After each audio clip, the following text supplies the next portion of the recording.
नमस्कार विद्यार्थी मित्रांनो, महाराष्ट्रावरून टाक ओवाळून काया या पोवाड्यात पुन्हा एकदा तुमचे स्वागत। आज आपण कुमार भारती पाठ्यपुस्तकातील धडा क्रमांक 12 अभ्यासत आहोत आणि या धड्याचा हा सेशन क्रमांक 2 आहे। यापूर्वीच्या या पाठाच्या भागामध्ये आपण शाहीर अण्णाभाऊ साठे यांच्याबद्दल संक्षिप्त माहिती जाणून घेतली आणि हा पोवाडा लिहिण्यापाठीमागचा त्यांचा उद्देश आपण जाणून घेतला की का त्यांनी हा पोवाडा लिहिला होता। की त्यावेळेस संयुक्त महाराष्ट्राची चळवळ सुरू झालेली होती आणि महाराष्ट्रातील लोकांच्या मनामध्ये आपल्या मातृभूमीबद्दल अर्थात महाराष्ट्राबद्दल प्रेम निर्माण व्हावं, त्याच्याबद्दल लोकांनी या चळवळीमध्ये सक्रिय सहभाग घ्यावा आणि आपल्या संयुक्त महाराष्ट्राची चळवळ यशस्वी व्हावी याच्यासाठी अण्णाभाऊ साठे यांनी लिहिलेला हा पोवाडा आहे। तर आता आपण ह्या पोवाड्यामधील पुढील कवितेच्या ओळी अभ्यासून घेऊया। संयुक्त महाराष्ट्राच्या चळवळीमध्ये लोकांनी सक्रिय सहभाग घ्यावा यासाठी महाराष्ट्राचं वर्णन करताना अण्णाभाऊ साठे म्हणतात की या महाराष्ट्ररूपी मंदिरात यशाची ज्योती अखंड पाजळत आहे। महाराष्ट्राची धरती सोने पिकवणारी आहे आणि त्याच्यावरती निळ्या आकाशाची छाया आहे। गड किल्ले महाराष्ट्र भूमीचे पोवाडे गातात। रती महारात रथींनी अर्थात थोर अशा देशभक्तांनी या महाराष्ट्राच्या भूमीला भूषवलेले आहे। अरबी समुद्र जिच्या चरणाशी लीन आहे असा हा महाराष्ट्राची ही पावन अशी भूमी आहे। मग अशा ह्या महाराष्ट्रासाठी किंवा संयुक्त महाराष्ट्राच्या रक्षणासाठी छातीवरती घाव झेलायला व त्यावर आपला जीव कुर्बान करायला मी तयार आहे। तर ह्या पोवाड्यामध्ये अण्णाभाऊ साठे यांनी महाराष्ट्राबद्दल आपली कृतज्ञता ही भावना व्यक्त केलेली आहे।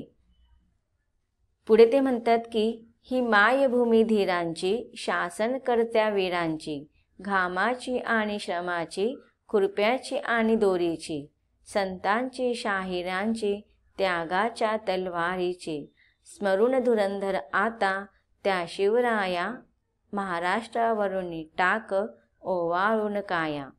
कवी म्हणतात की ही मायभूमी धीरांची आहे, धीरांची म्हणजेच धैर्यवंतांची, शासनकर्त्या वीरांची आहे, शासनकर्ते म्हणजे राज्यकर्ते।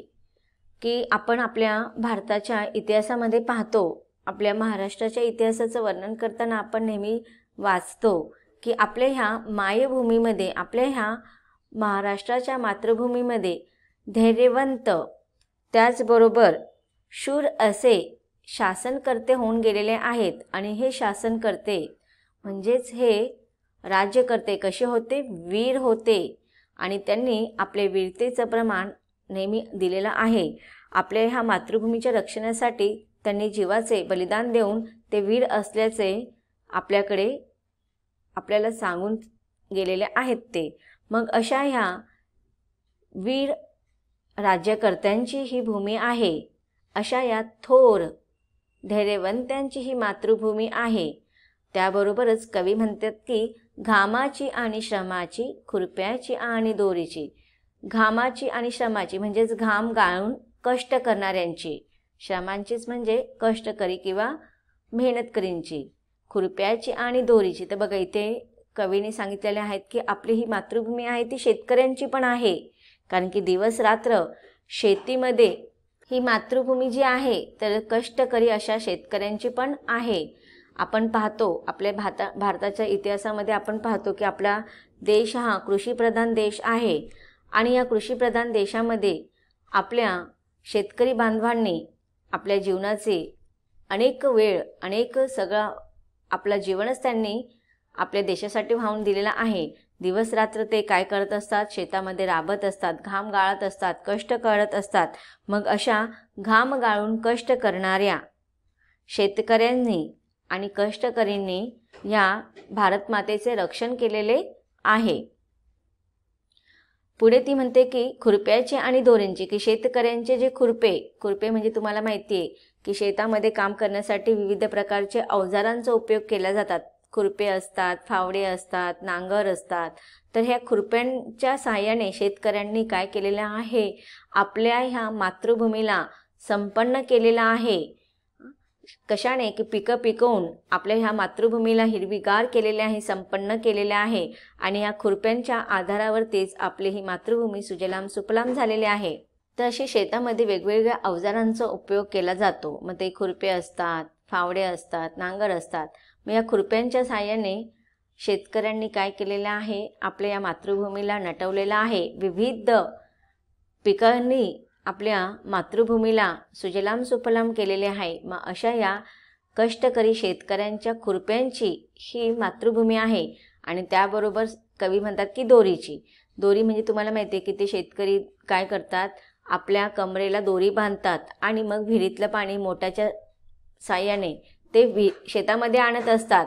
मग अशा रीतीने ही खुरप्याची आणि दोरीची, संतांची शाहिरांची, त्यागाच्या तलवारीची. संत आपल्या ह्या महाराष्ट्र भूमीला संतांची भूमी म्हटली जाते. की संत आपल्या अनेक संत ज्ञानेश्वर, संत एकनाथ, संत मुक्ताबाई, संत मीराबाई, असे अनेक संतांची परंपरा आपल्या महाराष्ट्र भूमीला मिळालेली आहे. आणि ही त्याचबरोबर शाहिरांची सुद्धा आहे की जे राजे होऊन गेलेले आहेत त्यांच्या वीराचे गीत गाणारे अशा या शाहिरांची ही मातृभूमी आहे आपली. त्यागाच्या तलवारीची. तर आता बघा, तलवाराने आपण काय करतो, युद्ध करतो. मग युद्ध करायला जाताना स्वतःच्या जीवनाचे ते त्याग करतात. मग अशा रीतीने कवी म्हणतात की इथे त्यागरूपी तलवार फिरून आपले ह्या मातृभूमीचं रक्षण करून ती टिकवलेली आहे. संतांची शाहिरांची ही भूमी आहे. पुढे म्हणतात की स्मरून धुरंधर आता त्या शिवराया, महाराष्ट्रावरून टाक ओवाळून काया. स्मरून म्हणजे आठवण करून, आपल्याला आठवायचं आहे. धुरंधर आता त्या शिवराया म्हणजे त्या शिवरायांनी कशा रीतीने मराठा हा संघ त्यांनी साम्राज्य तयार केला होता. त्यांच्याकडे अगदी लहान वयामध्ये त्यांनी मराठ्याचं साम्राज्य तयार केलं होतं. हातावरील बोटं मोजता येतील एवढेच काही मावळे त्यांच्याकडे होतील. पण त्या धुरंधर अशा छत्रपतींनी काय केलं, श्री छत्रपतींना आपण धुरंधर असे म्हणतो. धुरंधर म्हणजेच कुशल, प्रखर, तरबेज, प्रमुख अशा त्या मावळ्यांचा जो कोणी प्रमुख होता, अशा मुठभर मावळांच्या जोरावरती ह्या प्रखर अशा किंवा मग कुशल अशा शिवरायांनी आपल्या महाराष्ट्राची रक्षण केलं. आणि महाराष्ट्राला विविध गडांनी सजवून टाकलं. तर त्यांच्या ह्या बलिदानाला स्मरून, त्यांच्या ह्या बलिदानाला आठवण करून ह्या महाराष्ट्राच्या रक्षणासाठी आपल्याला स्वतःची काया बलिदान करायची आहे आणि तिचं रक्षण करायचं आहे. महाराष्ट्राचं वर्णन करत असताना शाहीर अण्णाभाऊ साठे म्हणतात की महाराष्ट्र हा दऱ्याखोऱ्यांचा प्रदेश आहे आणि संतांच्या शिकवणीने पावन झालेल्या महाराष्ट्राची ही आपली भूमी आहे. इथे पराक्रमांची व त्यागांची गाथा लिहिली गेलेली आहे. नर्मदा, गोदावरी, कृष्णा, भीमा अशा वेगवेगळ्या प्रकारच्या नद्यांनी सुपीक केलेली महाराष्ट्राची ही आपली भूमी आहे. येथे शौर्य आणि वैराग्य हातात हात घालून नांदतात. विद्येचा उगम व प्रसार महाराष्ट्राच्या आरंभापासूनच आपल्याला त्याचा इतिहास वाचायला मिळतो. भारताची सांस्कृतिक आणि ऐतिहासिक जडणघडण महाराष्ट्राने केलेली आहे. महात्मा गांधी, लोकमान्य टिळक, महात्मा फुले, बाबासाहेब आंबेडकर, छत्रपती शिवाजी यासारख्या थोर विभूतींनी महाराष्ट्राचे वैचारिक वैभव व सामाजिक समता जोपासली गेलेली आहे. औद्योगिक क्रांती राहू दे किंवा सामाजिक क्रांती, हे सगळे महाराष्ट्राचे माहेरघर आहेत. सत्यम, शिवम, सुंदरम ह्या मूल्यांच्या जीवावरतीच जपणूक करणे. सत्यम, शिवम आणि सुंदरम या मूल्यांची जपणूक महाराष्ट्रामध्ये केली जाते. आता पाहूया पुढील ओळीमध्ये कवी शाहीर काय म्हणत आहेत. पहा पर्व पातले आजचे, संयुक्त महाराष्ट्राचे, साकार स्वप्न करण्याचे, करी कंकण बांधून साचे. पर्वत उलथून यत्नांचे, सांधू या खंडकी त्यांचे. या सत्यास्तव मैदानी, शिंग फुकाया, महाराष्ट्रावरून टाक ओवाळून काया. आता बघा, ह्या पुढील कवितेच्या ओळीमध्ये कवी सांगत आहेत की संयुक्त महाराष्ट्राची चळवळ सुरू झालेली आहे आणि अशा प्रकारे पहा पर्व पातले आजचे. पर्व म्हणजे एक विशिष्ट प्रकारच्या काळखंडाला आपण पर्व असे म्हणतो. मग कवी म्हणत आहेत की आज एक संयुक्त महाराष्ट्राची चळवळ सुरू झाल्याचं पर्व सुरू झालेलं आहे. संयुक्त महाराष्ट्राचं पर्व आजपासून सुरू झालेलं आहे आणि साकार स्वप्न करण्याचे, करी कंकण बांधून साचे. मग कवी म्हणत आहे की संयुक्त महाराष्ट्राचे स्वप्न साकार करायचं आहे आपल्याला, की आपल्याला स्वप्न हा विभक्तपणे करायचं नाही आहे. महाराष्ट्र आणि मुंबई हे विभक्त नाही झाले पाहिजे, तर मुंबई हा महाराष्ट्राचाच भाग राहिला पाहिजे. म्हणून आपल्याला हे स्वप्न साकार करायचे आहे संयुक्त अशा महाराष्ट्राचं. म्हणजे मुंबई बरोबर महाराष्ट्र, मुंबईपेक्षा वेगळा महाराष्ट्र नाही. संयुक्त महाराष्ट्राचे स्वप्न आता आपल्याला साकार करायचे आहे. म्हणून तू काय कर, करी कंकण बांधून साचे. करी म्हणजे कर, हात.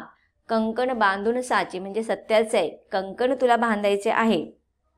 तर आता कंकण म्हणजेच काय, की ज्याप्रमाणे आपण हातामध्ये बांगडी घालतो, कडे घालतो, तसेच तुला आता तुझ्या या हातांचा उपयोग वचनासाठी करायचा आहे. वचनबद्ध तुला व्हायचं आहे. आणि ते वचनबद्ध कशाचं व्हायचं, की सत्य स्वप्न साकारण्यासाठी तुला प्रतिबद्ध व्हायचं आहे. म्हणून इथे कवी म्हणत आहेत की आता तुला स्वप्न साकार करण्यासाठी तुझ्या हातामध्ये कंकण बांधून म्हणजे घोर प्रतिज्ञा करून तुला खरोखर सज्ज व्हायचं आहे. पर्वत उलथून यत्नांचे, सांधू या खंडकी त्याचे. तर आता हे पर्वत उलथून यत्नांचे, यत्ने म्हणजे प्रयत्न करणे. तर अशा रीतीने तुला तुझ्या जीवनाच्या अंतपर्यंत प्रयत्नांची पराकाष्ठा करायची आहे. आणि त्यासाठी आपण महाराष्ट्र हा खंड जोडून तो एकत्र करायचा आहे. सांधणे म्हणजे बांधणे, एकत्र करणे. तर हा तुला प्रयत्नांची पराकाष्ठा करून तुला महाराष्ट्र हा खंड सांधायचा आहे, म्हणजे एकत्र बांधून ठेवायचा आहे. अखंड असा एकसंध करायचा आहे. या सत्यास्तव मैदानी, शिंग फुकाया.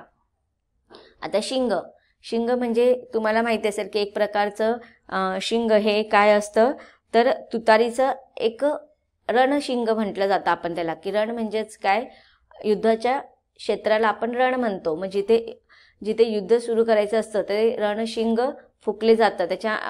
ते तुतारीसारखं एक वाद्य असतं, तर ते शिंगापासून बनवलेलं असतं. रानरेड्याच्या शिंगापासून बनवलेलं हे असं एक वायुवाद्य असतं. आणि युद्धाची सुरुवात करताना त्या रणशिंग फुंकले जाते. म्हणजे युद्धाच्या वेळेस ते रणशिंग फुंकून युद्धाची सुरुवात केली जाते. तर तुला सुद्धा ह्या महाराष्ट्राचा हा एकसंध अखंड बांधून ठेवण्यासाठी युद्धामध्ये तुला युद्ध मैदानामध्ये तुला सत्याचा हा असा रणशिंग फुंकायचा आहे.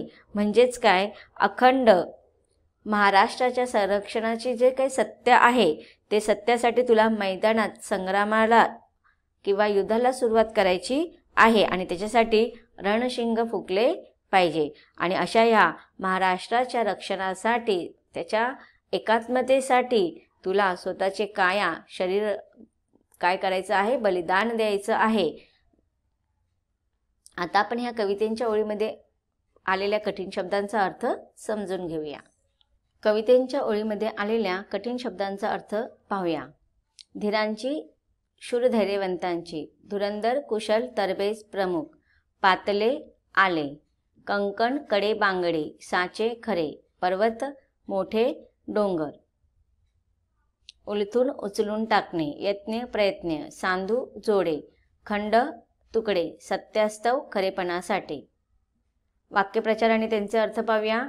काया ओळून टाकणे, जीव कुर्बान करणे, स्वप्न साकार करणे, स्वप्न प्रत्यक्षात आणणे, मनात असलेले कार्य तडीस नेणे, कंबर बांधणे, दृढ निश्चय करणे, करी कंकण बांधणे, शपथ घेणे, शिंग फुकणे, लढा देण्यास सुरुवात करणे.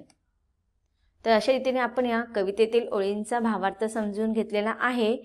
पुढील कवितेच्या ओळींचा भावार्थ आपल्याला समजून घ्यायचा आहे, परंतु त्याचा अभ्यास आपण कवितेच्या पुढील भागामध्ये अभ्यासणार आहोत. धन्यवाद.